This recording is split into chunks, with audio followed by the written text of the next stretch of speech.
పండగలైనా పెళ్లిళ్ళైనా వస్త్రాలకు వేదిక ఒక్కటే, అదే ఎస్ఆర్ షాపింగ్ మాల్. ఫ్యామిలీ అంతటికి అన్లిమిటెడ్ ఆఫర్స్.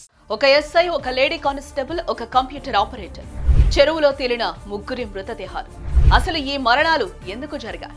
వీరితో ఒకరికొకరికున్న సంబంధం ఏంటి? అతను ఎస్ఐ, ఆమె ఓ కానిస్టేబుల్, వీరితో పాటు ఓ కంప్యూటర్ ఆపరేటర్. వీరు ముగ్గురు మృతదేహాలు చెరువులో తేలాయి. ఈ మరణాల వెనుక మర్మం ఏమిటన్నది తెలియరాలేదు. కొండంత భవిష్యత్తున్న ఈ ముగ్గురు ఎందుకు ఒకే చోట చనిపోయారన్నది తేల్చే పనిలో పడ్డారు పోలీస్ అధికారులు. Let us have full details.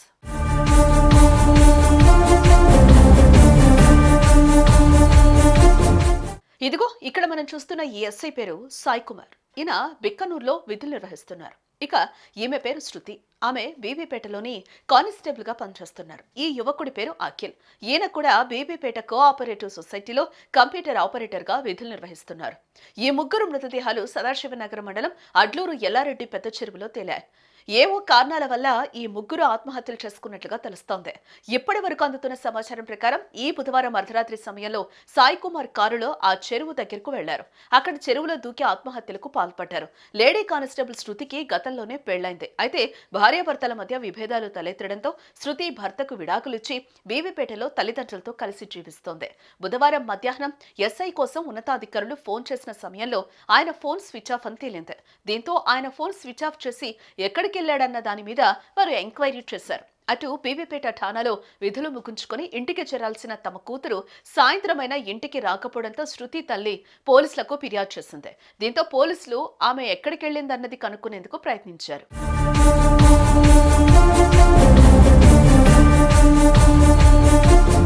పోలీసులు చేసిన విచారణలో శృతి ఫోన్ సిగ్నల్ పెద్ద చెరువు సమీపంలో ఉన్నట్లుగా తెలిసింది. వెంటనే పోలీసులు ఆ ప్రాంతానికి చేరుకున్నారు. అక్కడ వారికి ఎస్ఐ సాయి కుమార్ కారుతో పాటు శృతి, అఖిల్ చెప్పులు, సెల్ ఫోన్లు దొరికాయి. వీరందరి చెప్పులు, ఫోన్లు ఇక్కడ ఎందుకున్నాయి అన్న సందేహంతో పోలీసులు చెరువులో గాలింపు చర్యలు చేపట్టారు. కొంతసేపటి తర్వాత వారికి అఖిల్, శృతి మృతదేహాలు చెరువులో దొరికాయి. గురువారం ఉదయం అదే చెరువులో సాయి కుమార్ మృతదేహం కూడా లభ్యమైంది.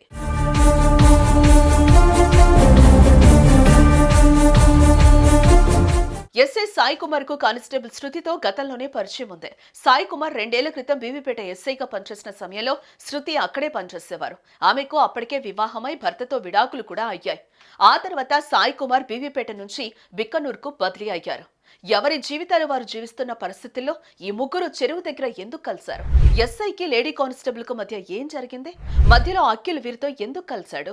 వీరిద్దరితో పాటు అతను కూడా ఆత్మహత్యకు ఎందుకు పాల్పడ్డాడు అన్న ప్రశ్నలు ప్రస్తుతం పోలీసు అధికారుల ముందు నిలిచాయి. ఈ మొత్తం వ్యవహారం మీద సమగ్రమైన దర్యాప్తు జరిపే దిశగా పోలీసు అధికారులు ముందుకు కదిలారు.